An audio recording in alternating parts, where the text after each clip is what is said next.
Feuer!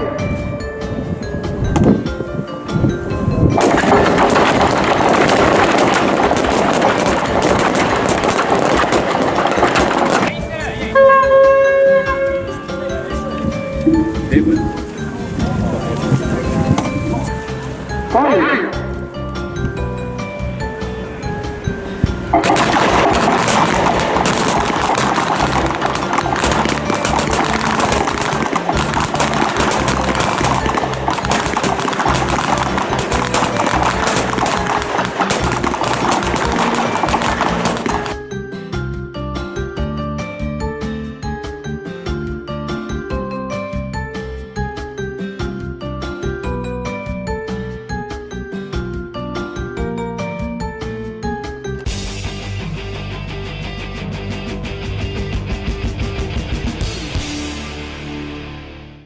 Hello and welcome to Bloke on the Range, and for the second time on the channel I'm here in central Switzerland at Morgarten for the Morgartenschiessen, this time 2023. I've taken a day off of work on a somewhat chilly Wednesday with a chance of rain. We went through some pretty foul weather to get up here to fire 12 rounds of 9x19 through my SIG P210 at a very, very evil green target with small scoring zones 50 meters away in celebration of the Battle of Morgarten. Now, because YouTube doesn't like to sort of promote old content, here is an insert where old me explained what the deal was.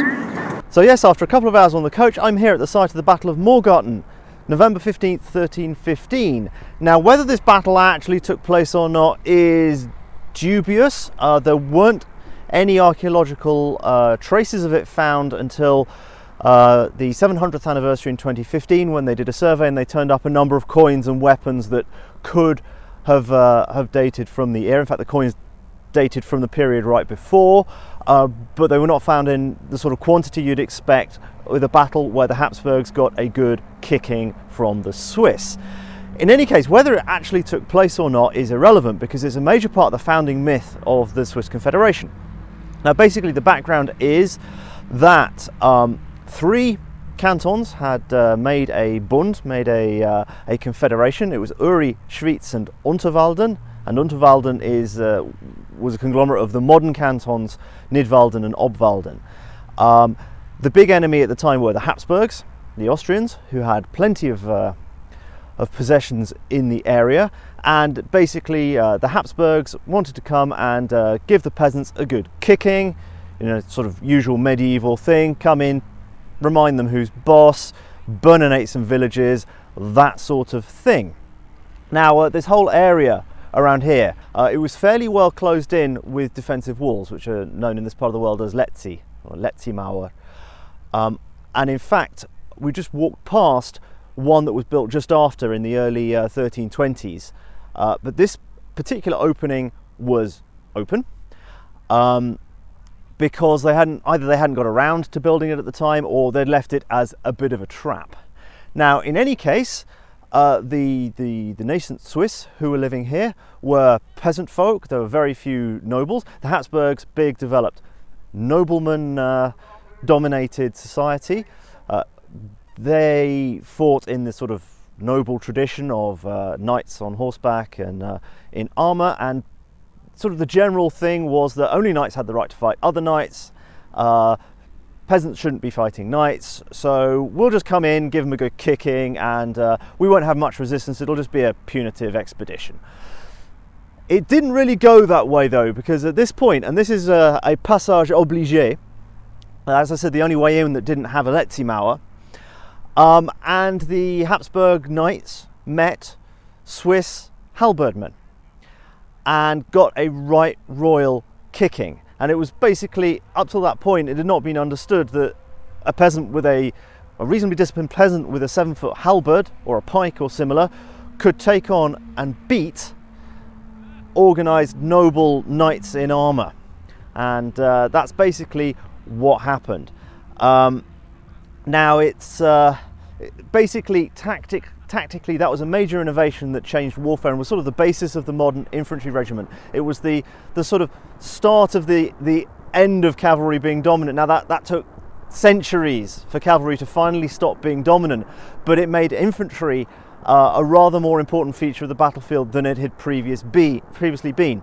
And then we see in the centuries that come the famous Swiss mercenaries fighting for other people in other countries for money, because why not? So the net sum of the battle, presuming that it happened, was that a small number of motivated, well-armed, tactically innovative peasants using the terrain very well, having the Habsburg knights squeezed between the hillside here and the lake over there, and it's marshy here, not so good for horses.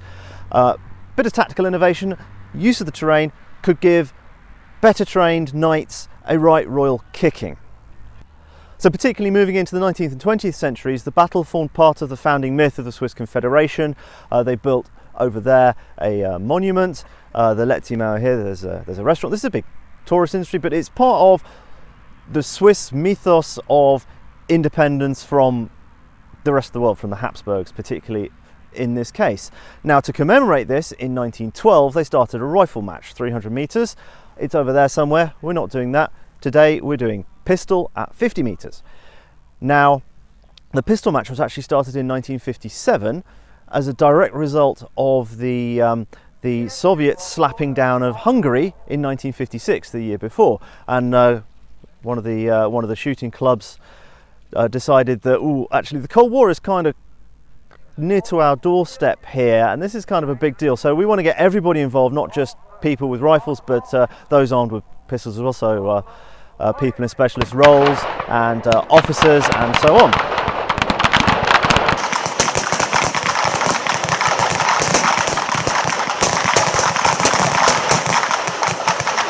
So as a little tangent, us Anglos, sort of Brits, Americans, Canadians, tend to think of the Cold War as something a little bit distant, and likely what would have happened to us is we'd have just been turned into a glowing car park. However, for the Swiss and the other continentals, the Cold War was rather closer. The border, the Iron Curtain, was only about 300 kilometers from Switzerland, and there was no way that the Soviets were going to respect Swiss neutrality by not invading. So it was kind of a big deal. So the Soviet slapdown of Hungary after their little revolution in 1956 was kind of a gulp moment for the Swiss at that time, and hence bringing the pistol shooters into the match as well. I mean, it was a difficult time. Now, in the First World War and the Second World War, the match also became a rallying cry as well. 1915 was the 600th anniversary of the battle, and General Ulrich Wille came to the match as well. As publicity around it. And in the Second World War, Guisan came to the match because it's part of the founding mythos, and with Swiss independence threatened in the First World War by either of the sides, in the Second World War by the Germans, it became a big deal. And this is why it's historic, and this is why people are prepared to spend a day off work. It happens on the anniversary, whatever day of the week that falls, to come to the middle of Switzerland, to stand in a field that last year it snowed apparently. Today it's about 8 degrees and a bit moist. At least it's not raining. To shoot 12 rounds.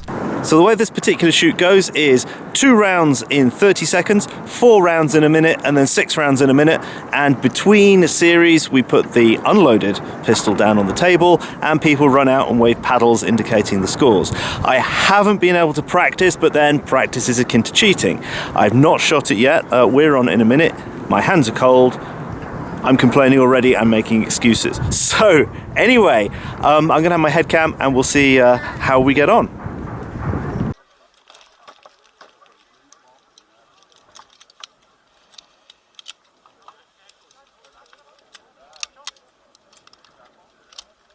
Es folgen 2 Schuss in 30 Sekunden. Sind Sie bereit? Feuer!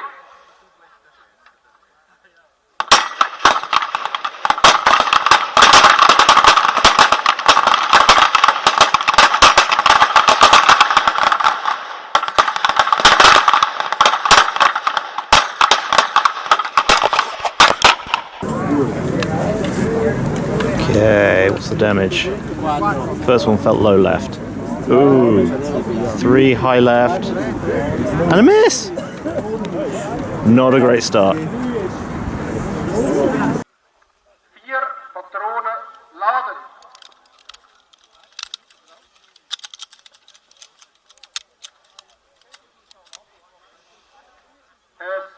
folgen 4 Schuss in 1 Minute. Sind Sie bereit? Feuer!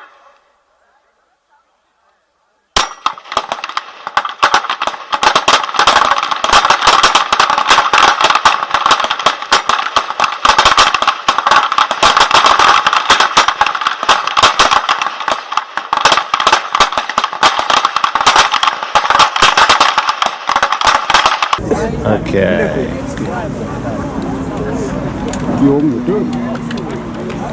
Well, that's better. 5.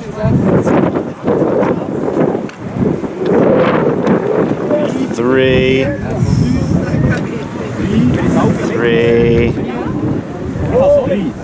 3.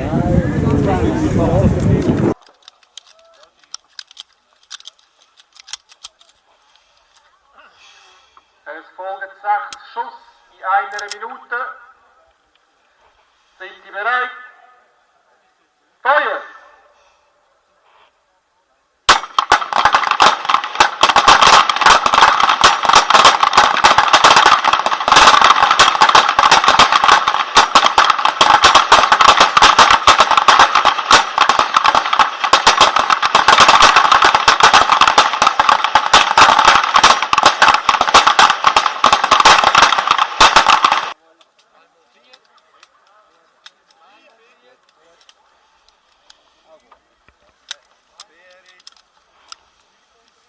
Danke nochmal für die Teilnahme am Morgartenschiessen.